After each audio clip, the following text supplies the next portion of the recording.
Hello everyone, आज हम seating arrangement का क्वेश्चन सॉल्व करेंगे। आइए शुरू करते हैं। 5 मित्र ए बी सी डी और ई एक गोल मेज के परितः केंद्र की ओर अभिमुख होकर बैठे हैं। तो पहले हम एक ऐसे बना लेंगे, सर्कल ड्रॉ कर लेंगे। फिर उसके बाद में बोला है अब 5 मित्र हैं, तो अब 5 मित्रों को इन्हें बिठा लेंगे। 2, 4 और 5 मित्र बैठ गए। अब उसके बाद बोला है इसमें एक गोल मेज के परितः केंद्र की ओर अभिमुख होकर बैठे हैं। तो ये हमारा केंद्र है, यानी कि सेंटर है।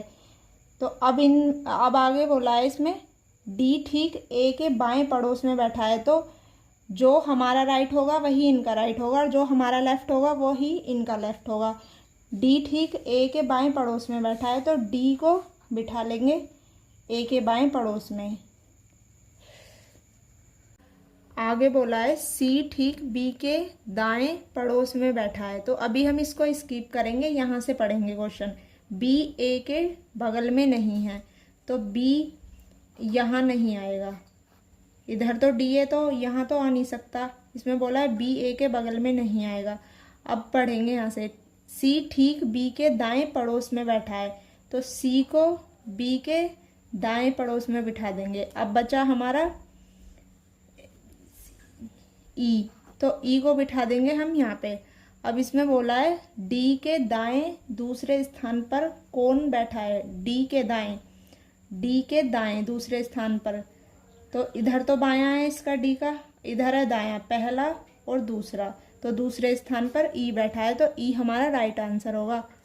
मित्र P Q R S T दक्षिण दिशा की ओर मुंह करके एक पंक्ति में बैठे हैं। तो ये हमारा पंक्ति का क्वेश्चन है, दक्षिण दिशा की ओर।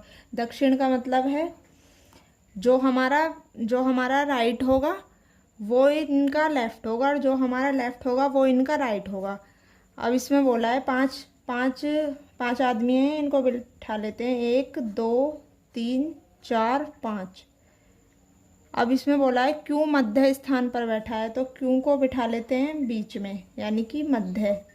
अब बोला है पी पश्चिमी सिरे पर बैठा है, तो इधर पश्चिम होता है, इधर पूर्व होता है और इधर पश्चिम। तो पी को बिठा लेंगे इधर पश्चिम सिरे पर बैठा है। टी और आर क्योंकि एक ही और बैठे हैं, तो इसको अभी स्किप करेंगे, यहाँ से करेंगे। पी और आर के बीच 2 व्यक्ति बैठे हैं।